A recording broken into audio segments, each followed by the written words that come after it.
So we've got three things that we're going to be looking for. And this is not to say who's the best at making games or anything. It's just so we can pick one out, because anyone who makes a game has done some great work and we're quite chuffed with that. But we've got things to look at. We've got things like following the brief. And that's all asking the question, does your game promote saving energy? We've also got originality. Is your game unique? And finally, experience. Does your game make us want to play it? And I'm going to go into each of these so everyone's got a fair chance. So a big part of the competition is making sure your game is about saving energy. So to follow this brief of saving the energy, your game has to represent that idea somehow. And it could be by teaching the player to save energy, including energy saving facts and figures in your game, showing energy saving behavior somehow, or it could even be just the story of the game if your game has a story. All of these are all good at showing that your game is, all about saving energy. So if you're a bit worried that the game you have so far is not really got much to do with saving energy, then maybe that's something to have a little think about. Next thing that we'll be looking for is originality. So there are hundreds of games being published every minute of the day. And because of that, it's impossible for anyone to hear about them all or even play them. If there's been hundreds and thousands published every minute, then that's just impossible. The ones that become well known are the ones that include an original idea, which is sometimes a tricky thing to find. As I said, you need an original idea to make your game stand out. So that could be having unique gameplay, that's maybe not seen so much, having a good story, or even things just like having an interesting art style. But if that's a bit worrying, you can borrow an existing idea, but the ones that really stand out are the ones that have borrowed an existing idea, but have added lots to it and have done that idea very well. And it's interesting to bring up because there's something to be a bit aware of, and that's plagiarism. So, an important part of being original is making sure you're not copying anyone without their permission. Like if you make a game with Mario in it, Nintendo, who make the Mario games, will be very angry because it was Nintendo who put the effort in. So if you want to score well on originality, you need to make sure it's mostly your own work. However, assets, sound, music, images that are included as part of Scratch and MakeCode and some other engines, these are fine to use because with these engines, you automatically have been given permission to use them. So that works fine. It's just making sure that you're allowed to use what you've used and you're not stealing anyone's work, because it doesn't feel great if, for example, you've got a homework at school to, I don't know, write a story, and you come in and someone is currently reading your story out to school.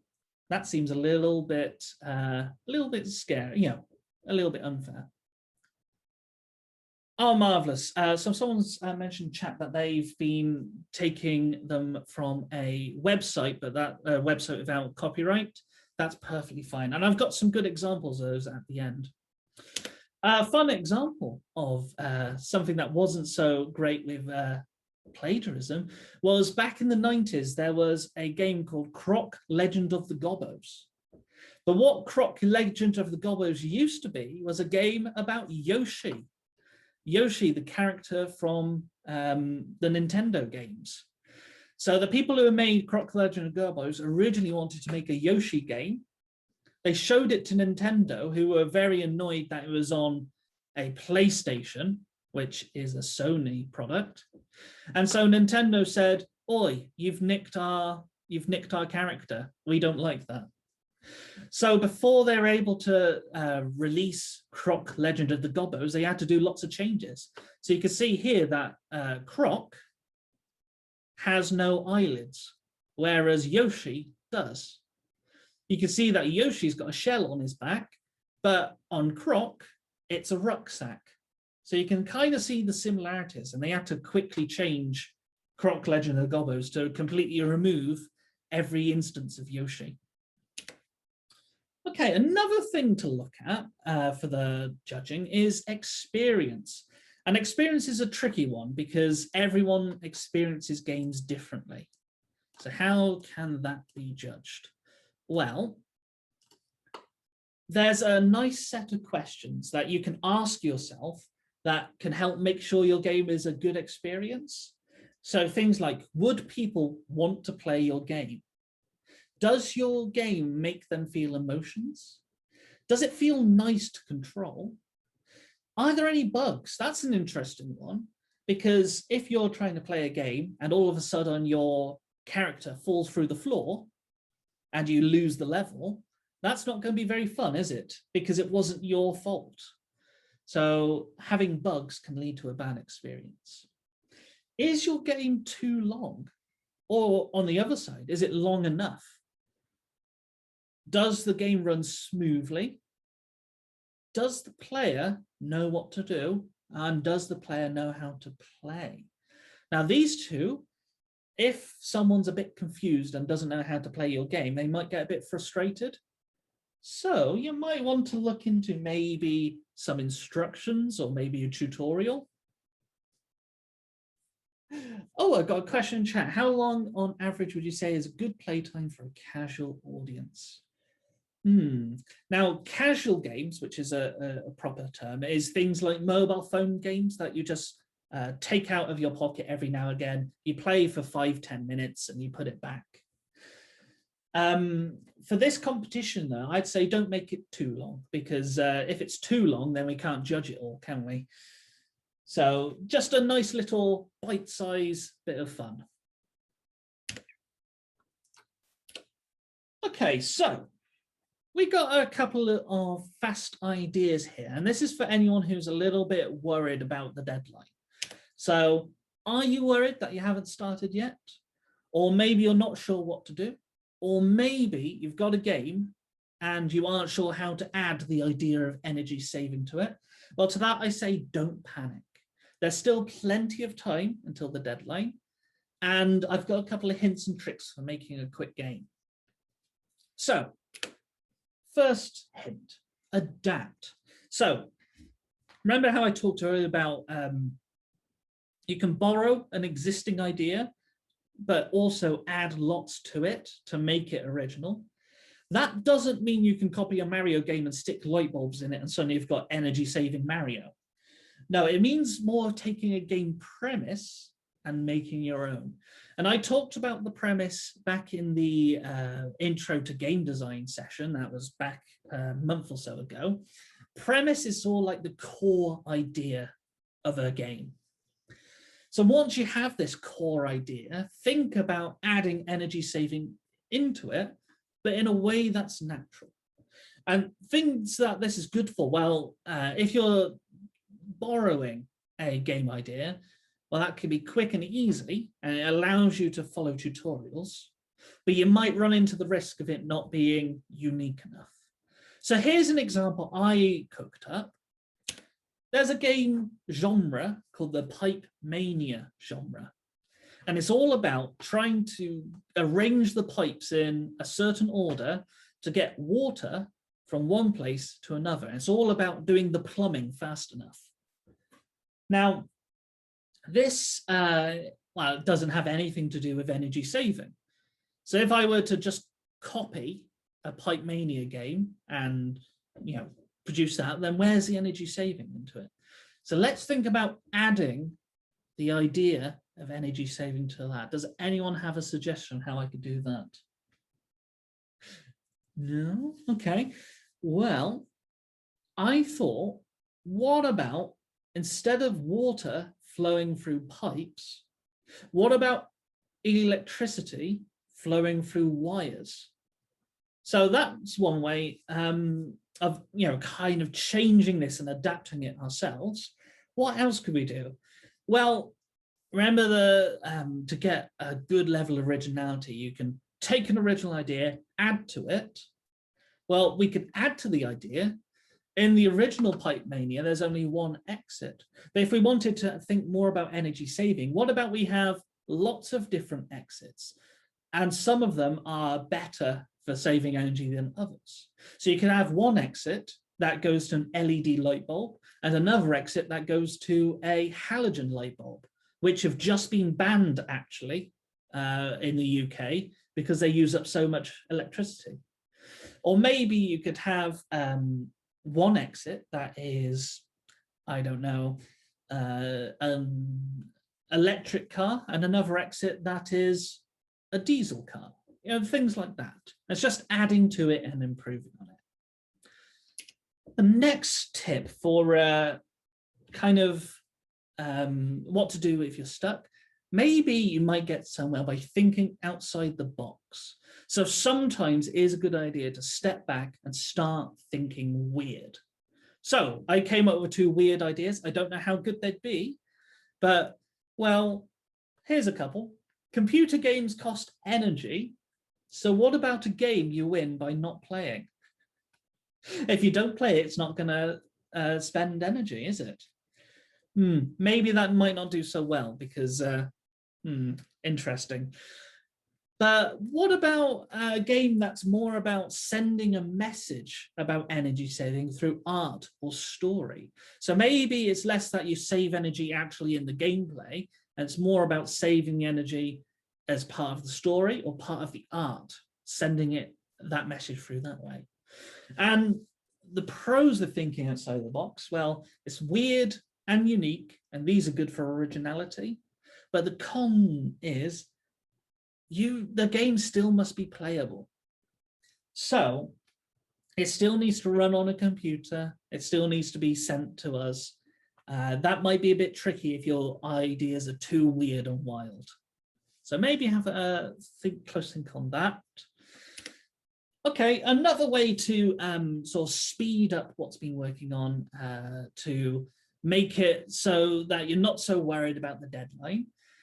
You can use stock assets, as they're called. So these are assets that you're allowed to use because they are royalty-free. Royalty-free means that the person who made them says, it's okay, you can use them. And there's a couple of websites I've got on screen that are good for them. There's spriteland.com. That's good for 2D sprites, and they are free to use. You might have to sometimes write the name of the artist in the credits of your game, but that's fine. As long as they get that name written there, you can use them. There's a good website called freesound.org. That's good for sound effects. And if you want some free music, well, incompetech.com has lots. And it's just one man who makes them. And he's made, I think, over 1,000 pieces of music. It's impressive. So these are a couple of websites, and you can find a lot more. If you just search on Google or whatever you use, royalty-free plus whatever you want to use, then you're sure to find a website that'll help you do that. So that's my tips for getting started if you're a bit worried about the deadline. Okay, so I'm going to open up now for a couple of minutes for any questions. And these are just questions mostly about either the competition or game design, or it can be about something specific. So I know a little bit about Unity. I know a lot about MakeCode Arcade. I know a little bit about Scratch. I can answer questions on that if need be. Anyone have any questions? Feel free to unmute or type in chat. Oh, someone's been trying to improve and adapt their game in something called GameLab. I've not heard of GameLab, actually. That sounds quite cool. I'll have to check that one out. If I were designing a game, what would I use? Now, I really quite like MakeCode Arcade, just because that's the one I use a lot. However, in the past, I've used Game Maker, which isn't the best because it's very expensive. I've used Unity. I actually ages ago now, it makes me feel very old, I used Unity for my university dissertation. And that landed me a job. So I was quite pleased with that. What else have I used? Ages ago, I did use Construct 2, but I didn't get on with that. Oh, I got a question about MakeCode Arcade. What can you export games onto hardware? Okay, well, that's interesting. MakeCode Arcade seems like you can only export it to hardware. Thankfully, though, you can also play it in the browser. So if I open one of my games, I hope this one's all right. It's taken some time to load. It's thinking about it. Yeah, so if I load up one of my games, oh, I hope that wasn't too loud. Now, it seems like it can only go onto hardware. However, you can play it in the browser. You can make it so that other people can play it. And you can do that with the share button up at the top. If you click share, it can publish your game. So my game example. If you then click publish project, it takes a while, but it gives you a link. If you send that link to us at Technicamps, that's a good way of submitting MakeCode Arcade games. So if I were to copy that link and open it up, this is what it looks like. Open it up on the other side. You can actually see it properly in the browser. There we are.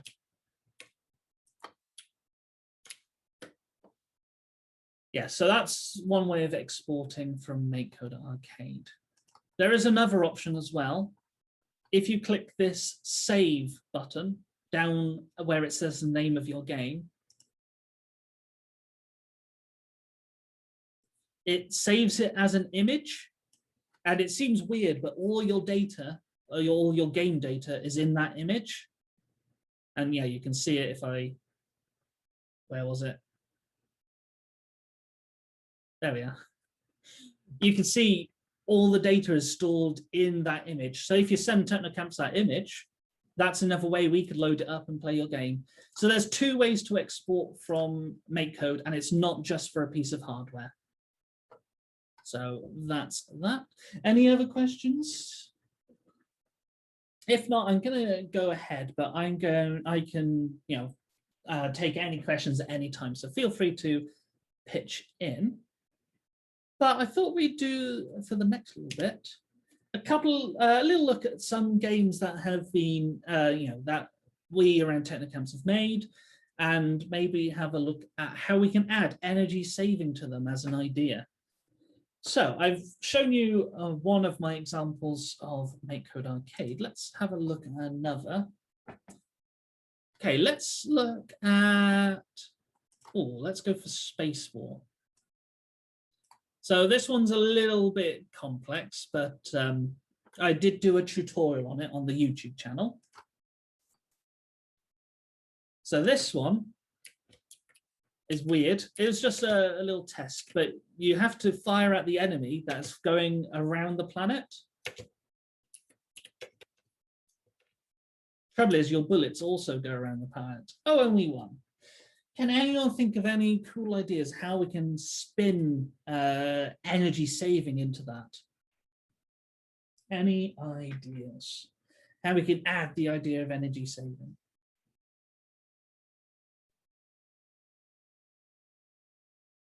Whilst thinking of that, I did have a question about importing assets into MakeCode Arcade. You are correct, it's tricky to import assets. There is one way of doing it, but it's just too much hassle to be worth it. But it's also got a suggestion, you could collect energy. I suppose you could have if this is your ship and there's things flying around the planet, you could collect them up.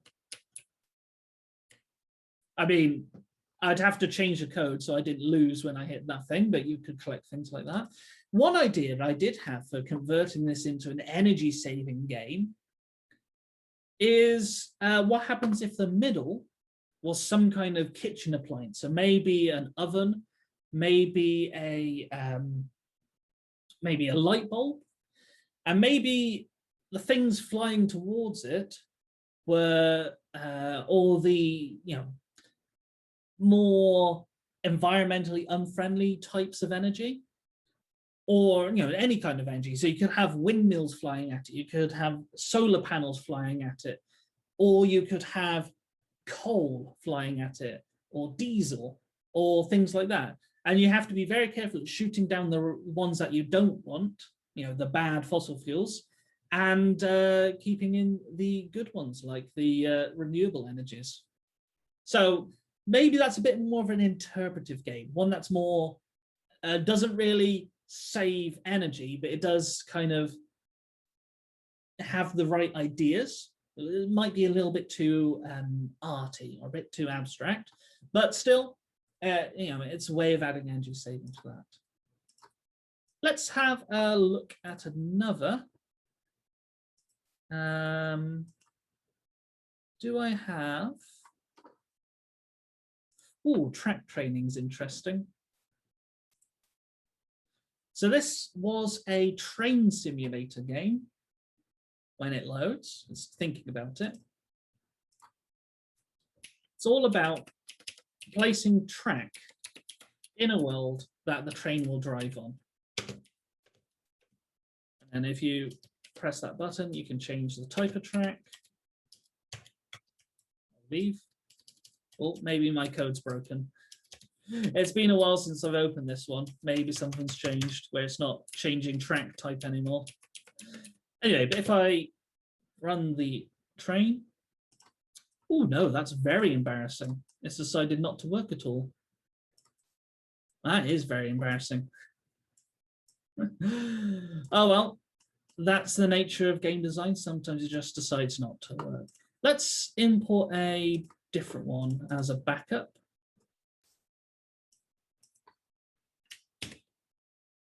Oh, am I frozen? Oh dear.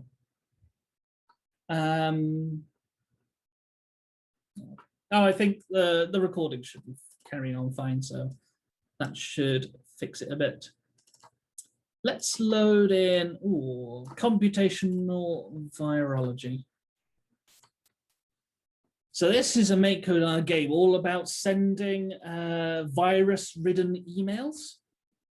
Now, that's not got much to do about energy saving, but maybe it could be, instead about sending emails, you're sending electricity around, or maybe you're sending, converting energy into different types of energy. So you've got gravitational energy, you've got electrical energy, you've got magnetic energy, all these different types, chemical energy.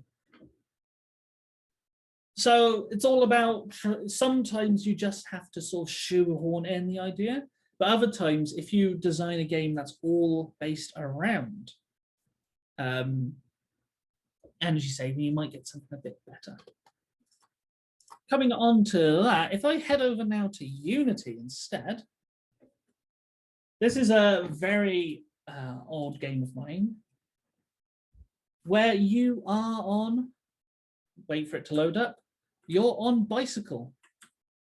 Now, the original idea of this game was to, you have to go and do lessons at school or university.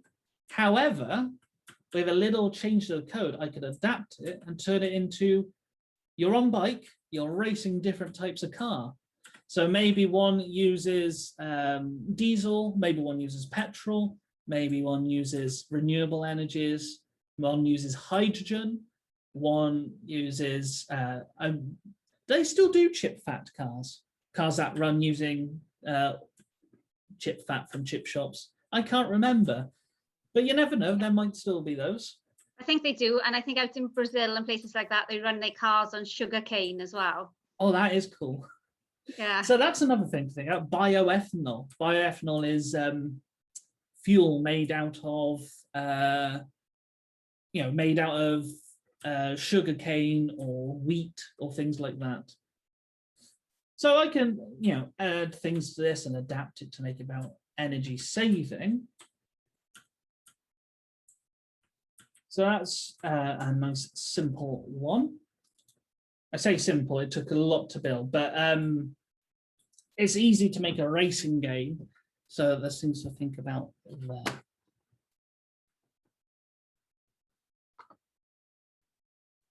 Okay. Now, do I want to go for it anymore? No, let's close out on a little bit of information about uploading. Now, uploading is, you'll need some way of getting your games to Technocamps for us to take a look at. And there's two ways to do that. So either you can upload your game to a link we've got at tc1.me/game upload. Alternatively, you can also email it. And if you've got your game hosted on a website, it's probably better to email it. But if it's, if it's a piece of software that can run, it's best to upload it. And to upload, it's just a simple case of going to tc1.me/game upload. Pop that in chat as well.